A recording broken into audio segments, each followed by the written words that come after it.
My next guest on the Bravery Academy is Alison Armstrong. She's going to share her wisdom on understanding men and women and human behaviour. Whether you are in a relationship or single, this episode is a must listen as she shines a light on how you can shift your awareness and communication and get the most out of your relationships in life by understanding your instincts and the choices you have.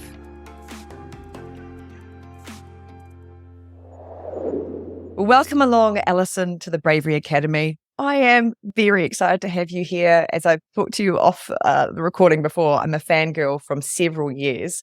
I love your work, what you do and how you share the understanding of how we can connect better with men and women. To me is, while it feels like you've been doing this work for years, I feel like it's groundbreaking. So thank you. And that's what I think that's interesting about it. It's been groundbreaking since 1991. Yeah. So can you share a little bit about where you live and where you are from? Let's see. So I'm from California, 5th generation native Californian. Grew up mostly in Southern California. And I moved to Colorado in 2013. And I live in Steamboat Springs, Colorado, which is northwestern Colorado. And what got you curious around studying men back in 1991?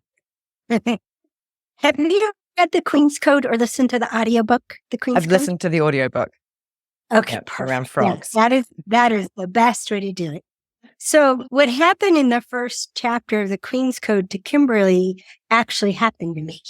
A colleague and I were at a seminar. I'd been involved in transformation since I was 19. And she asked that question of the trainer. Why is it that men are wonderful in the beginning? And she was really snarky about it. Then they turn into sports watching, pizza eating, beer belching, couch slugs. Why is that? And when he called her a frog farmer and elaborated, a woman who brings out the worst in men, my life flashed before me, just like Kimberly. But I was really excited about it because I'd been married and divorced. I had a son who was, at that point, he would have been 2.5. And I'd tried my darndest to change men unsuccessfully. And so the idea that I might be doing something that was having them respond in particular to me, like how they responded to me, I had something to do with. And it had me realize that I knew couples where I thought he was a jerk, but she was happily married. Like, maybe she gets a different man than I do. And so that's what got me started. I just wanted to know, how was I bringing out the worst in men? And I really, honestly, I thought it would take 2 to 3 months to learn everything that was worth knowing about these shallow, soulless, feeling absent, lesser humans than women. And that's really what I thought about them. And from the get-go, I had 3 men in my life that I was, like, today you'd call it their coach, 3 single men. And because I wasn't romantically involved with them and I wasn't trying to get anything from them, I didn't bring out the worst in them. They loved me, right? And I loved them. And as I started paying attention to when they did something that surprised me, and I'd try to figure out why they did it, and then I fortunately would check with them to see if they did that for the reason I thought. And that's when the education began. The first time, his name was Brooke, he said, I would never do anything for that reason, and no self-respecting man would. And I'm thinking, I do things for that reason all the time, and almost all women do. I'd asked him if he'd done something for his mom that he didn't want to do in order to avoid upsetting her. And he was like, ew. I was just disgusting to him for any man to ever do something other than what they thought was right in order to not upset somebody. And so that's what started. And I've just been fascinated ever since. Does it keep evolving as well, what you learn from them over these 30 plus years? Well, I'd say there's two major things. One is if you think of a spiral, right? So I don't know if they have slinkies in New Zealand, but Yeah. back in the day, right? So slinkies are basically spirals. And so since 1991, it's as if there are a finite number of points in the circle. And so it gets revisited again and again and again, like something like single focus. Caught on to single focus back in it was early on, 1991. And I'm still paying attention to the effects of single focus. I keep seeing more about it in different contexts and in different levels. And then the other thing that's affected my work a lot is shortly after I laid down my sword, after I gave up emasculating men, I met my husband, Greg, and we were together for almost 28 years and raised a family, started the business, went through all different stages of life, of his career and then his retirement, and went through all the things that people go through. And after he died, suddenly, I was sure I didn't want to be in a relationship. I wasn't willing to have anything other than a partnership. And I knew how much that required, how much attention, how much presence, how much diligence, how much bravery that required. And I just couldn't imagine meeting someone that would be worth it to do all that again. And then I did almost 3 years ago. And so in interacting with Dan, I basically had to relearn everything in the context of getting to know you, dating, new relationship. What are we for each other anyway? Where are we going? What are we doing? Yeah. Like, I had to relearn from top to bottom. And since about 70% of our students are singles, they're really glad that happened.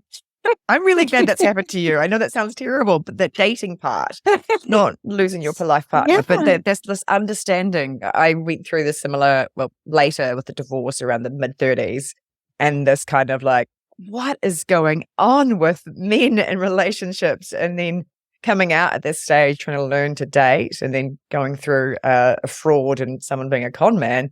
My world around this aspect of how do you trust and connect with men was like flipped on its head. And I was like, there's got to be a different way of doing it, which is what led me to understanding your work. And particularly, I was like, oh God, been doing that for a long time in that marriage. Poor bugger.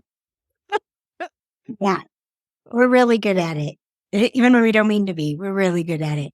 Absolutely. So, yeah, so that's how I got started. And that's why I'm still here. It still is unfolding.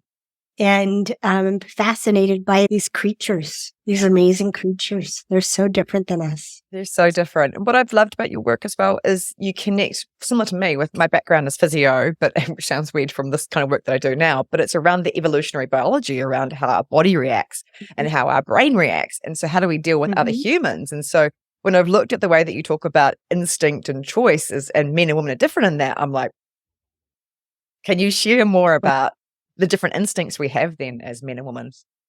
Well, a lot of people know that we have two nervous systems. And, when we take a deep breath, it's one of the ways that we shift from our limbic nervous system to the prefrontal cortex. And that place where we make choices and have conscious discernment is always a split second behind the limbic brain.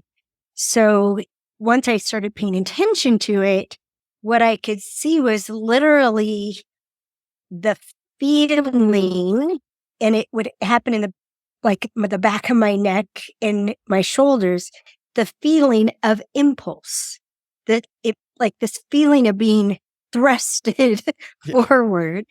And usually, I mean, instinct, is our response to the perception of a threat or an opportunity. And the impulse is different. Like my impulse throws me forward, right? Because fight is my first place to go. Some people's impulses, right, is backwards. It's to flee. And some people's impulses just to breathe. And most of us have a sequence. Like when the fight doesn't work, then I freeze looking for a new fight. And if I can't find one, then I figure out how to flee, how to get that heck out of there. But I started becoming aware. I was actually in an airport. I had all the food I could possibly need on this trip because I eat a very particular regimen. I had plenty of water, but I was about to get on a plane and I noticed every single place I could get food or water, my body, I had to keep reminding myself, I have plenty, I have enough. And that's one of the things about our instincts is they don't have an off switch. They don't say, like, the limbic system doesn't stand down. It doesn't go, we're safe enough. Yep, we have enough. We've got enough money in the bank. We have got plenty of time. It doesn't say any of that. It's always under stress. And, it's one of the things that attracted me to your podcast because so many people, I have a friend who would say conflate. He has quite the vocabulary, my friend. And he would say we conflate bravery and fearlessness. Mm-hmm. And we think to be brave is to have no fear, but it's not, right? As you know, bravery is the ability to act in the face of fear. And our limbic system, it lives in a state of fear. So can we make a conscious choice to do something that to our instincts is putting us at risk, putting our survival at risk, which might be in the form of someone's going to dislike us. Someone's going to abandon us, right? Someone's going to reject us. So, those thoughts will be right there. Oh, no. And so much of my work since 2017 has been about being true to ourselves in those moments.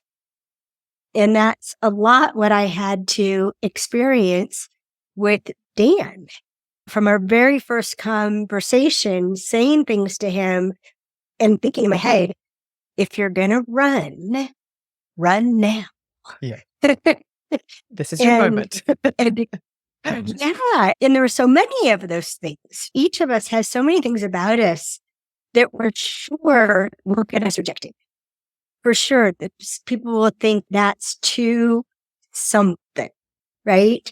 Like in the first few minutes of our first conversation, I asked him, the woman who introduced us, one of my students, I said, did Valerie tell you that I'm a widow? And he said, yes. And I'm very sorry for your loss. And I said, thank you. I said, well, something you should probably know is that my husband's very much a part of my life. He's still providing for me. He probably picked you. And so I was thinking, okay, you're going to run right now. And there's this long silence. And then he said, yeah, I can feel him. This energy. I've got goosebumps right now as you share that story. And I just was like, okay, that'll work. Right. And then it was just another thing of revealing what we would normally want to conceal. Right. We normally don't want to entrust someone with our real dreams, really like what we're really up to. And it's funny because the same thing happened on my first date with Greg. Because he came right out and he said, what are your dreams? And he meant it. He wanted to know my dreams. And so I told him, including that I wanted to have at least one more child.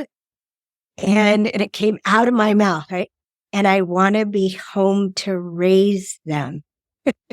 It's like, oh my gosh, 1991. Liberated woman saying she wants to be financially supported. Oh my gosh, right?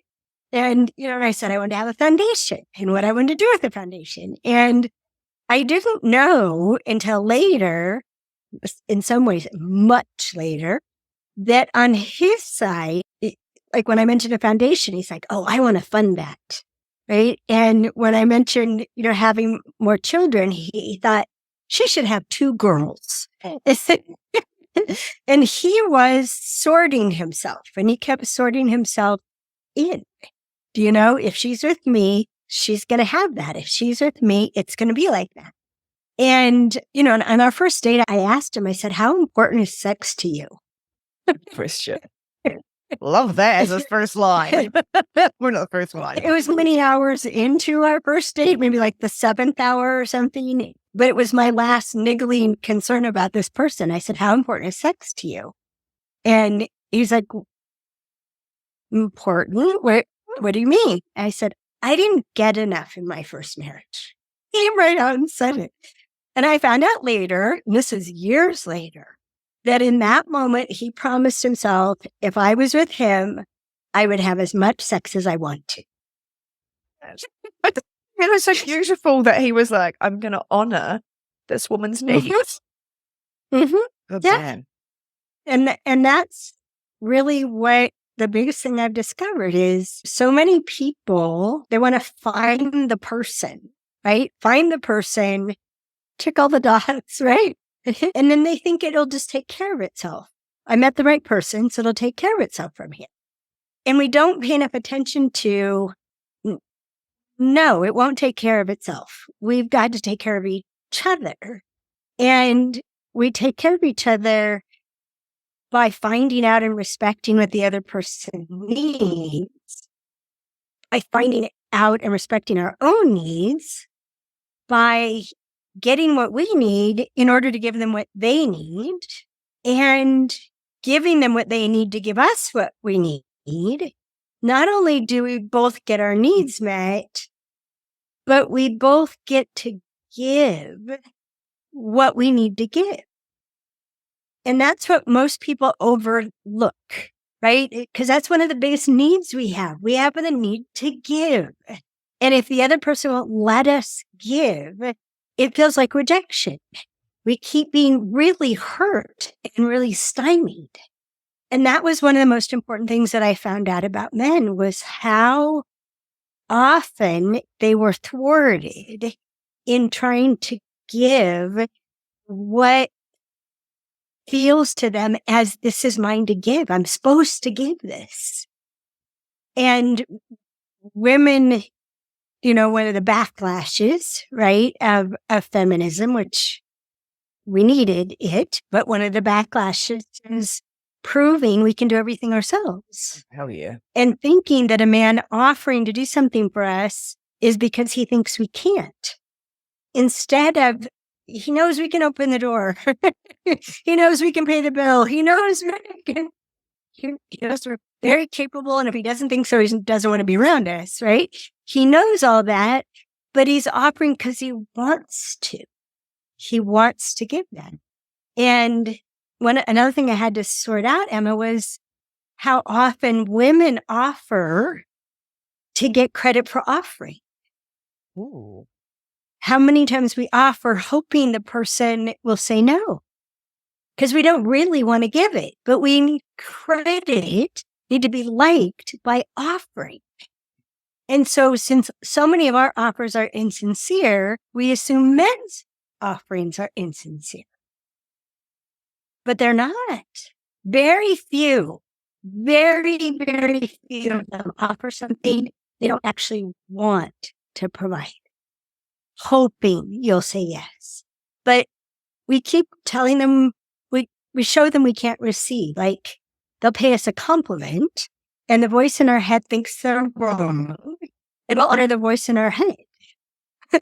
Yeah.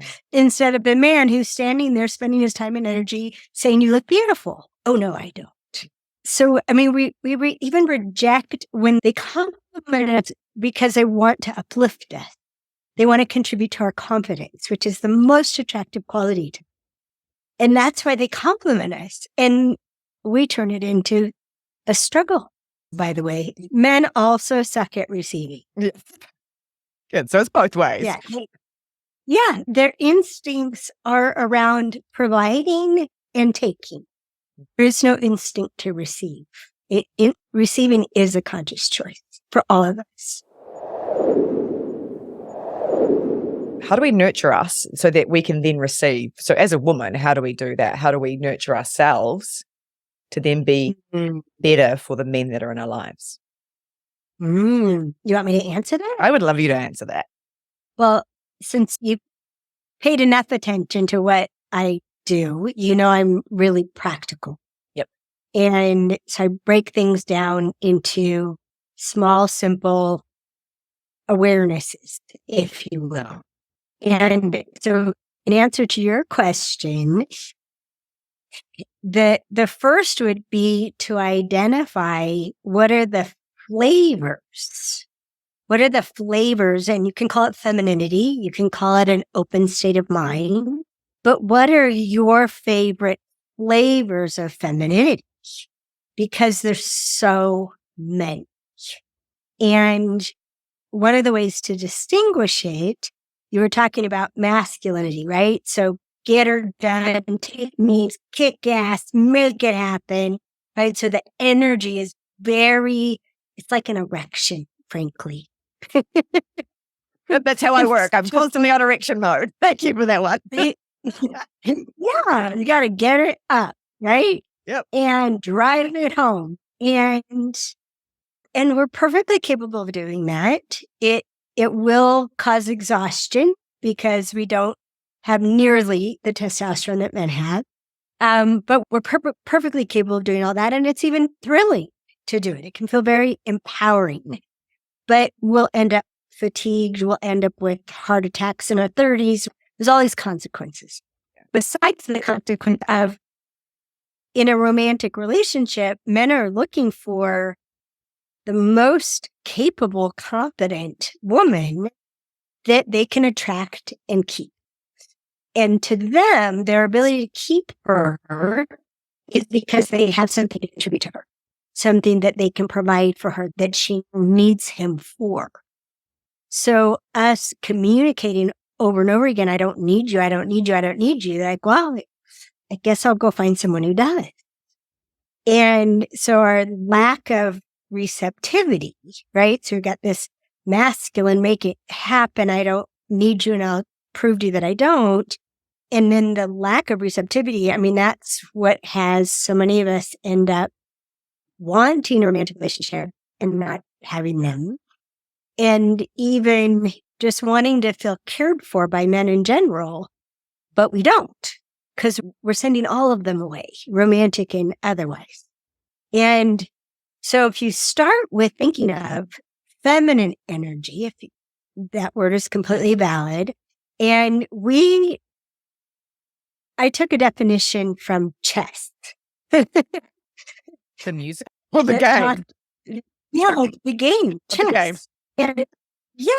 And the definition of the queen in the context of chess is the most powerful piece, able to move any number of unoccupied spaces. And when I read that, I was like, oh, that's femininity. Femininity is an unoccupied space. Yes. So where masculinity sucks up all the space, uses up all the space, right? Make way for it. Femininity is the opposite. It causes in the way that fertile ground does. So it's an environment in which things come alive. And this is what has women seem so magical to men. They'll say, that doesn't happen when you're not here. Right? And they're like, how did you do that? Right? And so if you think, Emma, about, I'll give some examples for everybody, some really empowering feminine spaces. One would be patience, because patience comes from our connection to the eternal. We have all the time in the world. And patience is required to end up being effective with men. There's so many things about them that can drive us crazy. It requires patience, even just waiting, counting to 30 to wait for them to answer a question, right? Compassion is an incredible space. And these are all tangible, right? Notice you can tell when someone's actually patient. not pretending patience, right? You can tell when they're compassionate. You can feel the compassion. All kinds of things show up because of it. Oh my gosh, there's so many different ways that we can be. There's also ways that are not masculine or feminine. For example, enthusiasm. Enthusiasm comes from the words that mean of God. Enthusiasm is the human spirit opposite of excitement. Excitement is wound up human instinct, right? Enthusiasm is an expression in spirit. Joy. Oh my gosh. Whether it's joy, happiness, bliss, peace, serenity, all of those qualities are very powerful. And we don't have to be all of them. You can just pick what you want to be. You can pick more than one, but at least start with one and practice with one. And then what you do once you pick something, I'll take patience, because that was one of the first that I picked, because that's what I wanted to be for my kids. Yeah. As their mom, what I wanted to provide for them the most was patience. And so I had to figure out, well, so how do I get patience in my body? Because if we don't have the quality in our bodies, if we're not embodying patience, compassion, love, joy, it's just a mental construct. It might be something that we're proselytizing, we're preaching about, but we're not being it. We're incongruent. And one of the things that's amazing about men is how sensitive they are to how we're being. And when what we're saying and how we're being are incongruent, they call it insincere. When what we're saying and how we're being, if we're saying loving words and we're being loving, right, then that's authentic. That's legit to them. And they care very much about that. Authenticity is the second most attractive quality in women. So pick what you're committed to being, and then figure out how to get the feeling of it in your body. For example, what I figured out was it wasn't just the number of hours that I slept, it was which hours I slept. Like if I stayed up too late, it wouldn't work. No amount would work, right? So for me, it was from about 11:30 to 7. Those were my hours back then.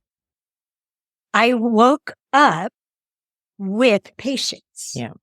I woke up feeling patient in my body, and I would get my kids off to school patiently.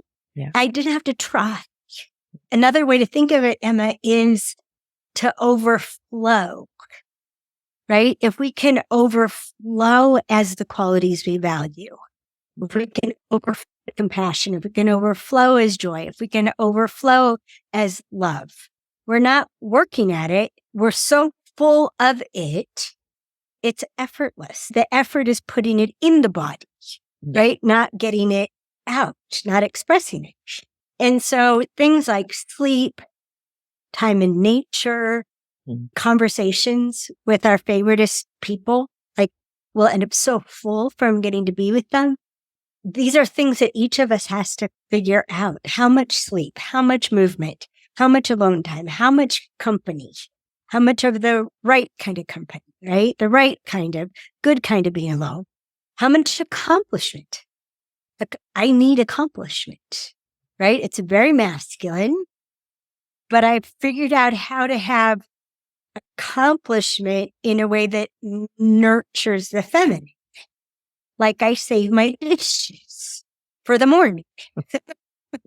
I don't try to do them at night tired, right? Just like, these dishes are right? I save them for the morning. When I wake up early, I'm all excited because I have dishes I get to do. And then I do them. I don't get them done. I don't do that. I have the accomplishment of the dishes are done and the kitchen's clean, but I do it very slowly. I have music on. I'm singing. Me and Ed Sheeran are doing the dishes together. Or Adele, or fill in the blank, right? And so I'll have accomplishment, but not with a huge expenditure of testosterone. I have accomplishment puttering. Yeah. Right? Puttering is something that we get to do when we have plenty of time, when we're patient with ourselves. And that creates oxytocin as well for women. So it's a really good hormonal shift. So we don't realize is, again, that women need different, like pottering, shopping. Like that's actually a hit for us. So important. Yeah. All that you're saying there resonates. And I talk about the nurturing list. I do a lot of this work with women as well to go like, okay, what is going to fill up your cup and allow you to be energetically in the right space? And which is all about the nervous system. Again, breath coach. When you said that before, I was like, oh, I did not realize we were actually as in sync with this. But it all comes down to that nervous system and listening in and that instinct. And you've got to have that self-awareness, to have self-regulation, to finally get self-compassion. And then that flows into the relationships. It's a good way to put it. I like it.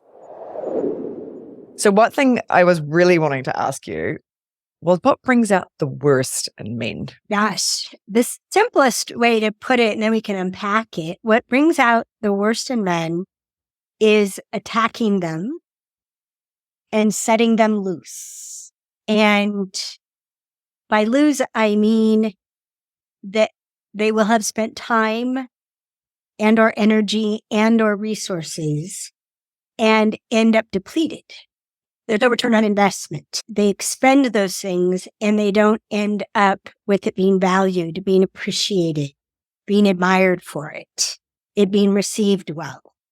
So what they mostly say is it's not worth it.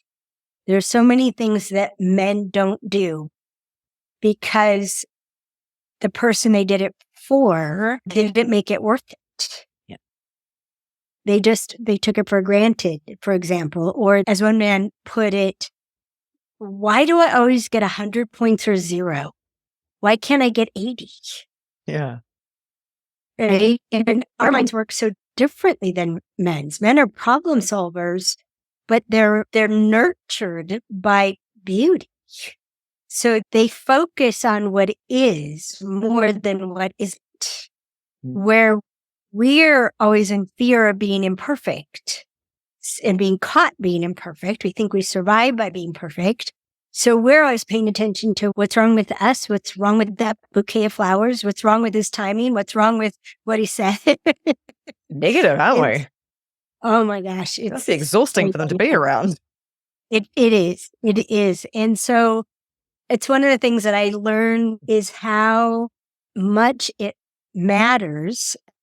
Since the very beginning, I've told Dan what I like about him, which is really distinct from loving somebody, right? There's love and then there's affinity, right? And so telling him, I like how you think about that. Oh, I like how you solve that.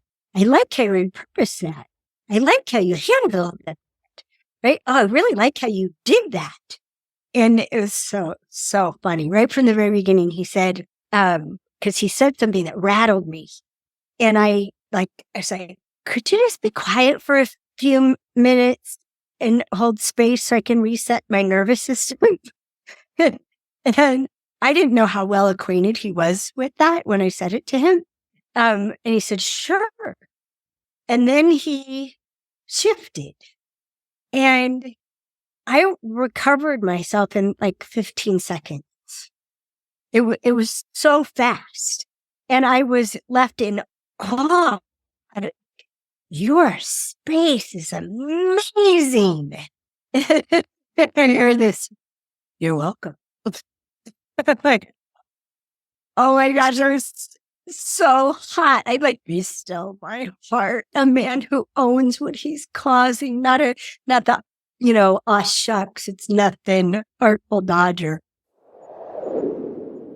So we distinguish between acknowledgement and appreciation. Yep. And I love these words because acknowledge has in the middle of it the word know, K-N-O-W. So if you think about that, acknowledgement causes someone to know. It's information. So whether you're causing them to know something you need by acknowledging, I have this need, or by saying something that you like about them. Now they know that you like that about them, or even something that doesn't work for you. That doesn't work for me. I won't be around it. Right? Or the first time Dan said, that sounds an awful lot like criticism. And I stopped taking that years ago. So sexy, a man who would take. But criticism is a way that we attack. Why didn't you do that? Why don't you do that? What's wrong with you? That's one of the ways we attack. And if men seem defensive, go looking for how am I attacking them that I don't even realize it. Because they don't walk around defensive. They rise up in defense to the perception of an attack. And so much of what we do, they perceive as an attack. So acknowledgement is so much of what we need to do to find out if we're a fit, to keep causing the other person to know more about us. And then appreciation is when you take something personally. So awesome job taking out the trash. You did all the steps, including putting in a new bag in and tying it off so it won't fall in and closing the cupboard. Thank you for doing that for me. So the appreciation is taking it personally. And that's one of the biggest things I learned in studying men was how generally women take things personally that we shouldn't and don't take things personally that really are. Like someone taking out the trash, we wouldn't take personally. The trash needs to be taken out. Yeah. Not to a man, the trash doesn't need anything. It's an inanimate object. But my wife needs me to take out the trash. So I'll take out the trash for her. Yeah, it's personal. That's such a difference. It's huge. It's huge. We have a course, I don't know if you know about it, it's called Core Partnership. And we team up with horses in order to teach men and women to have more clarity and to be more authentic and congruent. And horses need both acknowledgement and appreciation. And they need it in that order, just like humans. And they need space to digest the acknowledgement. Oh, that's what you wanted. Or, oh, that's not what you want. Well, then what do you want? Right? Horses will do this, right? And oh, that's it. Cool. And then the appreciation, thank you. And because they didn't do it for the health, they did it because we asked them to, right? So those two things are really important if we're going to bring out the best in men and we bring out the worst in men by withholding them. We withhold acknowledgement. We wait till someone does something perfectly before we said, wow, thank you for doing it. Can I tell you things I like about how you did it? And then you tell them all things you liked and thank you for that. And can I tell you something that would make a difference for me if you'd be willing to do it as well? Sure. Like if we just gave them the energy to produce more results and now do you want another result to produce? Of course I do. So I love that we've been talking about men, but for the men that are listening as well, how also does it impact women? So what are the ways that we bring out the worst in a woman and the best in women? Well, they're completely similar in that you get the best from both men and women when we experience being safe. Yeah. Or most men would use the word secure. And we get the worst in both men and women when we do something that disrupts their sense of safety and security.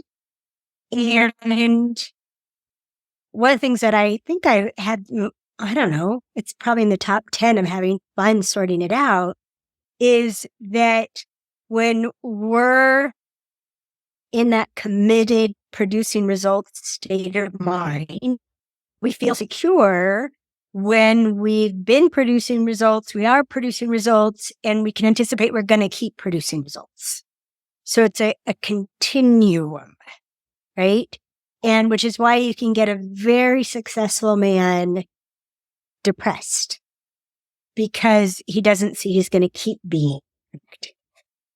Like men upon their retirement, that can be deadly, right? And bring out the worst in them because they're not being productive.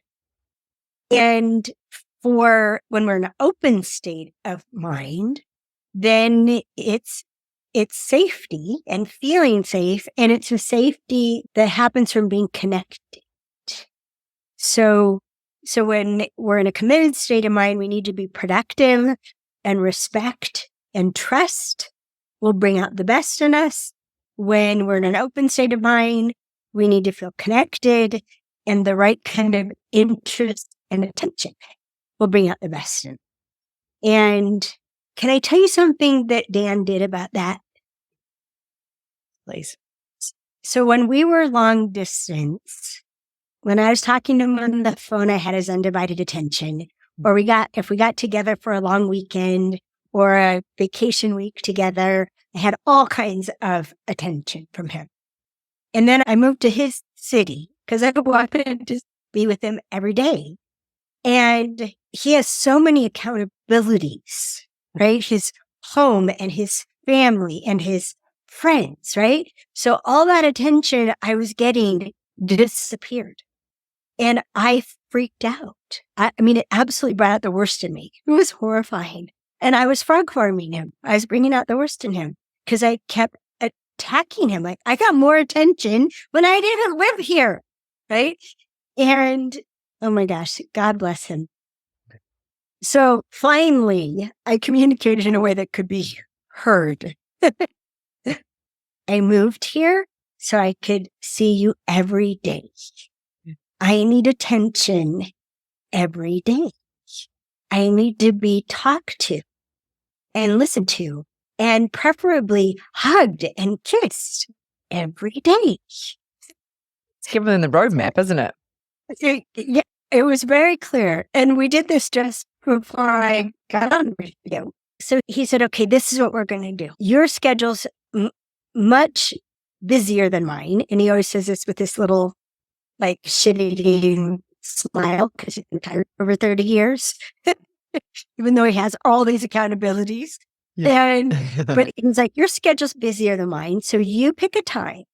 Every day you pick a time and I'll come over here or you'll come over to my house and we'll lie down. What? We'll lie down. We'll lie down and we'll hold each other and we'll talk and we'll listen and maybe we'll get frisky, maybe not. Maybe we'll fall asleep, take a nap, but we'll do it every day. I burst into tears. I couldn't believe it was stunning to me. He was prepared to give that to me, to organize his day around when I have a window, and it's been over a year and a half. And it's rare for us to miss a day. And we'll notice it that, wow, there's no time for a light on today. And we have all these funny ways of interacting with things. Like we were out, oh my gosh, I was cleaning up after my horse and my donkey. And so, we were sweaty and smelly and dirty. And so we were going to take a shower and then do a lie down. But we were too tired. We were too tired to take a shower. I've been working so hard. So I was like, I have a clean sheet. How about I put it on top of my bedspread? So that became what we call a dirty down. Others may interpret that very differently. Yes. And that to me is so fun. Yeah. Oh, I love your playful side. Your playful side is so amazing, Alison, and how it comes through in your storytelling and this vulnerability around, gosh, none of us have got this perfect, right? Around relationships. And it's a constantness of checking in. How am I showing up? How am I showing up in this relationship? How is this other person showing up? What do I need from them and what do I need from me to shift this? And this is a big part of what I've really witnessed from your learning, and today particularly, is around this choice. Yes, we have these instincts. We have this drive. And I love that you've linked the nervous system in because that's my baby. I love the nervous system when we learn to, nurture it and witness it and treasure it instead of destroy it and push against it. It's like, oh, that is a survival mechanism for a reason. So I think the big bits that I'm taking away from this conversation, well, there's a lot, and I think I'll have to do similar to I did when I first listened to you, which is listen to the podcast episode 3 times. I've never done that before because there's so many moments of just listening and taking away, going, oh, I need to shift this. I need to take responsibility. And what I really take away from you is this is personal leadership. It's leadership in all our relationships, and we all have the autonomy to do that if we choose. Have I got that right? Yeah. And I love that you chose the word leadership, because for me, leadership is carving out space for something to happen that wasn't going to. Yeah. It just wasn't going to happen. And so when we take that deep breath and tell our truth without defensiveness, without attitude, without screw you if you don't like it, just this is my truth. And if you're going to run it, Run now. And so that bravery, saying the thing that there isn't a segue, for example. So many people are looking for a segue instead of, can I change the subject? Yep. Can I take a moment and just like turn the subject around and talk about something else? I want to change the subject. Or pausing. We work a lot on how are we listening? What is the question at the top of our mind when someone else is speaking? Mostly that dooms us to disaster, because the questions are like, what do I think about that? Or what do I know about that? Or how do I feel about that? And do I agree with that? Instead of actually listening. We're not even listening to the other person. Yeah. We're listening to our own question. So yeah, leadership, definitely personal leadership. I would also call it authorship. Author is a word for source, right? So we're the source of what we're saying. We're the source of what we're needing. And that's one of the biggest mistakes that women make, is we think if we can have a man understand why we need something, which usually involves the word, because of these things that happened to me in my past, you've got to do this in my future. And to them, that's like, wait, I got to start 10 steps behind because of some other thing. Yeah. And they're not motivated by the because. They're motivated by the difference it'll make. This is what I need, and this is what it'll provide for me. This is who I can be. This is what I can do. These are the capacities I'll have. If I get to sleep till 7, I'll have patience.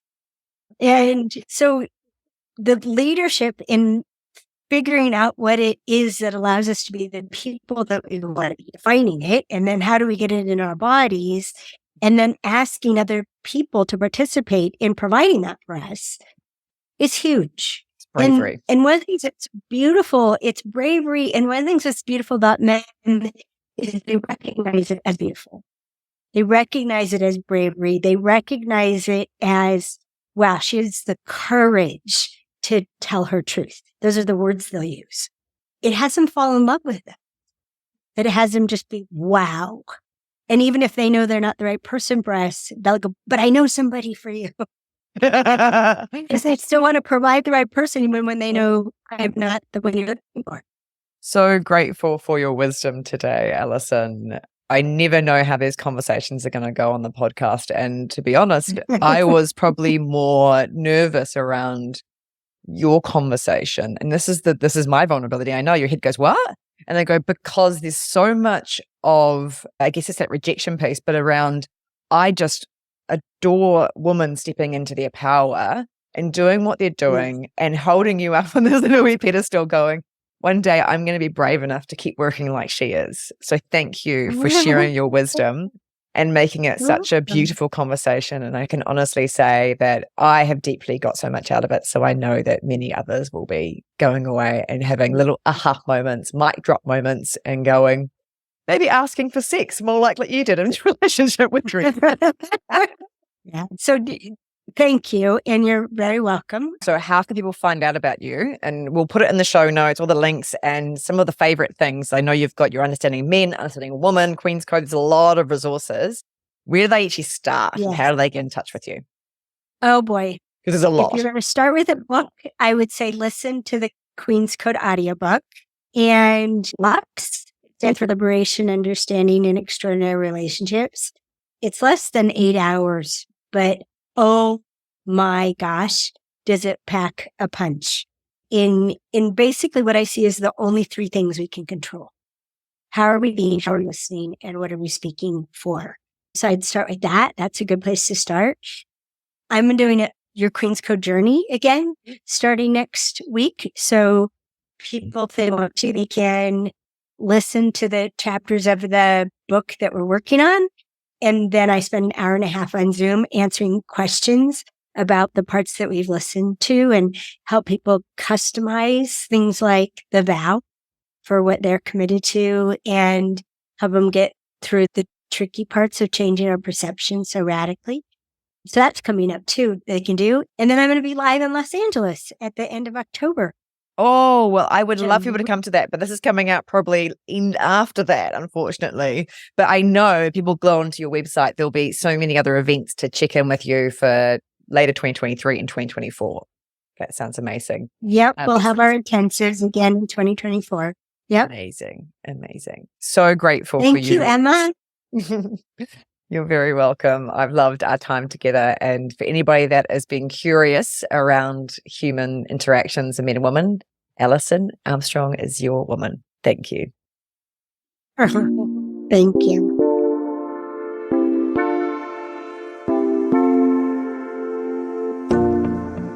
Thank you for tuning in to the Bravery Academy. Don't forget to hit that subscribe button. And if you're looking to take your support for the podcast to the next level, visit patreon.com/the Bravery Academy to access exclusive content and get early access to our upcoming episodes. Your feedback means the world to us. So please take a moment to give us a 5-star review on Apple Podcasts. Thank you for being part of the Bravery Academy community. Stay brave, stay curious, and keep challenging yourself to grow. Until next time.